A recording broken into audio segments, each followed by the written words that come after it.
Hi, David here, and I'm just going to go through an overview of Mind4Me. I'm going to try and cover most things, not in particular detail, but just to give you an idea and a feel for what it's all about, and give you a taste of what benefit it can bring and how. So, what we've got here, once you join and log in, is the main dashboard.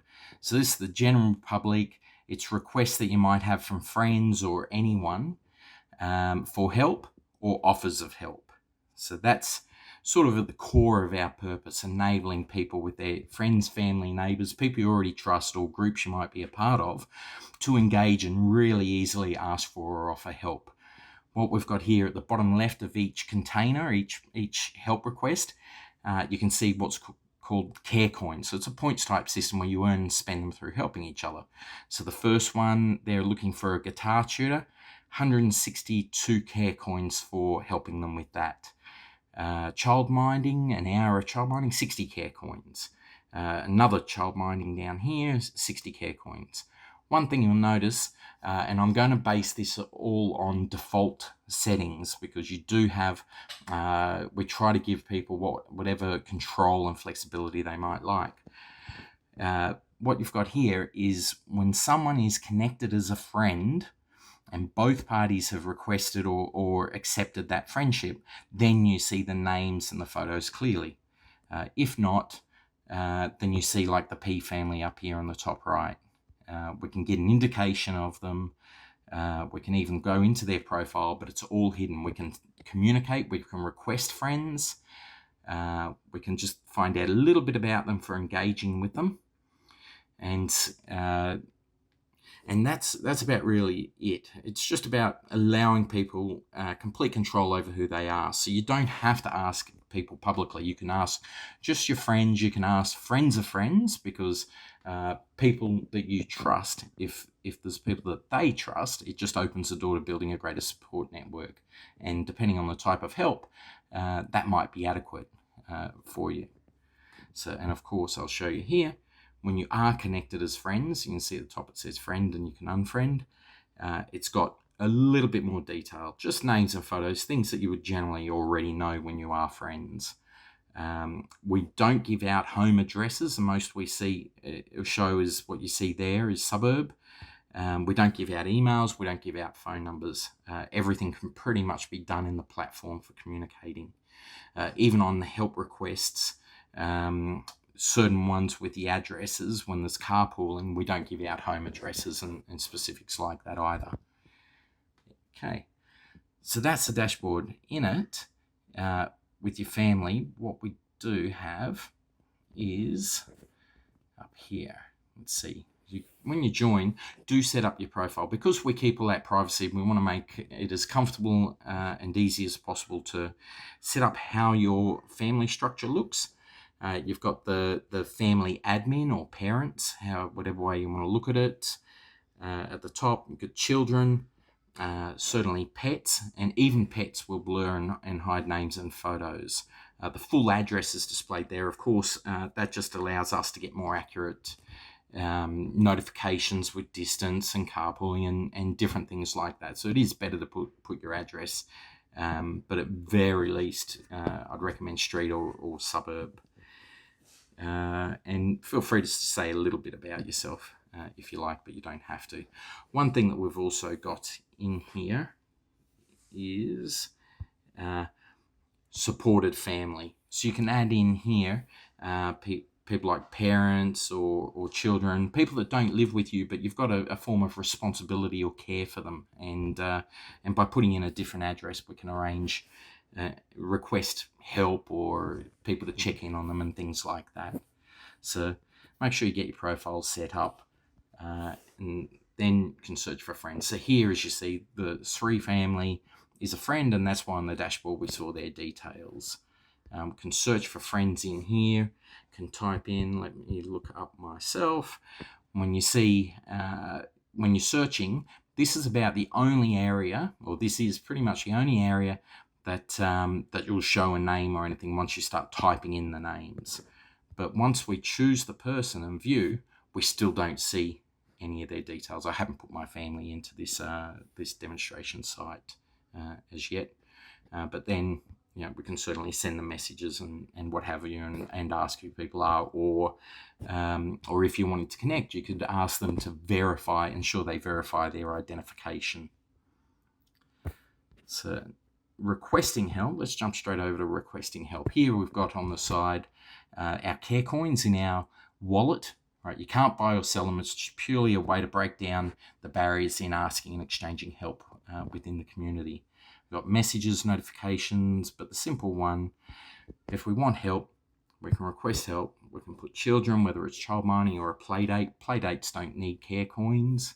And we'll say when. Let's just pick a time. It'll automatically allow an hour. We'll say at home, our home or yours. Here we could say anyone. Or we might want friends only, or you can actually set up your own groups of friends and ask them only. So not all your friends might be suitable for child mining for whatever reason, but that gives us that power and control. And up here you'll see at the top right, 60 care coins. It's automatically calculated. You don't have to think or worry about those, but you do need to have enough in there to make the request. And likewise, if you're staying in on a Thursday, Friday, Saturday night or anything like that, you might want to offer child mining and see if you've got friends or people in the neighbourhood that wouldn't mind getting a bit of personal time or a date night or anything like that. So got the children, got looking after pets, supported family members, so it could be an errand, just a bit of company, some help at home or anything else. Help at home, cleaning, cooking, collecting the mail, in which days, laundry, so it could be washing, drying, ironing. Sometimes people, I don't mind ironing, I'm just very, very slow at it. But some people, you sit and watch a movie, or stand and watch a movie and get the ironing done. You might be able to do that for someone else, and next thing you know, you've got care coins and you can ask for child mining and get a date night or get an extra shift at work. That's really what it's all about. Help around the garden, carpooling, so you just say when and where, tutoring with various subjects. Again, bear in mind, this is friends, family and neighbours really. It's not meant to replace any sort of professional services or anything like that. It's just the one-offs. It's the bits here and there that we can help each other. So you've got a kid at school and you're struggling to find time, and you just know that they just need that bit of time with, say, maths, or if they've got exposure or learning a language, it might be something around that. So that's all in offering and requesting help. The other one that we've got in there is tools and equipment. So I think that's a big one, whether you need to borrow a ladder, a drill or anything like that. We don't all need to own every single thing that we want to be able to use anytime, but they're there in our community. There's people on the streets that have a lawnmower, right? So why do we have to go out and buy something to use for an hour a week, an hour a month, or even an hour a year? That's all there, and it handles all the care coins and things like that for you. So that's the real core of mine for me. And what we've got here with organisations, let's have a look. Let's pick a group. So in this case, this member is a part of various organisations. So you can have sports teams, you might have school, and different levels of the families and classes. Depends who you want to reach out with, engage, but it also depends on the organisation and what settings they've got in place, with what levels or groups you can access, and the functionality available within those. So let's have a little look at one.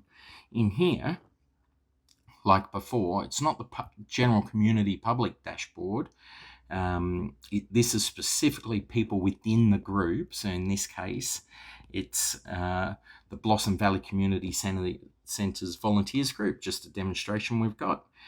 And with the dashboard, requests for help and offers of help. And again, it allows you in a group, within a community, within the greater community, to be able to request and offer help. So if you've got children at a childcare centre, or you're a part of a mum's group, you can actually start to set up a play date even, and just say, hey, like on this one, we're setting up a play date. We're just asking everyone in the class or within that group who'd be interested in meeting up. So it's not even child mining. It's just a way to build relationships, build connection, build trust, get to know people, and within the communities that you want to build and develop in. So here, of course, you've got some that are friends and some that aren't, but also there's different settings for what we show. Discussions, there's also announcements as well if the organisation has announcements. So here you can create posts and make comments and like different things as well, of course. So we've got members, if it's enabled, members list, just so you can reach out to the people. And again, we maintain the privacy. So names and photos are only showed if people have allowed it or connected. One thing when I say that, in the groups, you might be in a group where you don't have a problem with people knowing your name and seeing your photo, not necessarily your family. We've separated that. So here you can show your details, or you might say, hey, my whole family, it's a school group and we kind of know each other. But that's completely up to you, and by default it's off. And then you've got offers and requests that you can make. So again, to request help from within the group, it's that easy. You might say a play date, and down here the group's already chosen, and you can just set time and place, save it, and it's done. I think for the most part, that's probably sums up what Mind for Me really does and about. It's about that connection, relationships, building trust. It's about doing things that you would normally do and just making it a bit easier, because we're not always happy to ask for help. We feel that we're putting people under pressure, or we've got to pay or anything like that. And this way, it's kept fair through the Care Coins. It takes down the barriers in asking for help, and you can ask a lot of people just in a few clicks, so people aren't put under pressure. And you can offer their help. So when it's really convenient, you're home on a Thursday, Friday night, or anything like that, you can just offer it. And in my view, offering help when it's really convenient and it costs you very little, if anything at all, the value of that help to someone else, to a friend or someone in your community, is far, far greater. So it's really about creating that value in the community and letting us all live our everyday lives a little bit better with more connection and friendships. Thank you.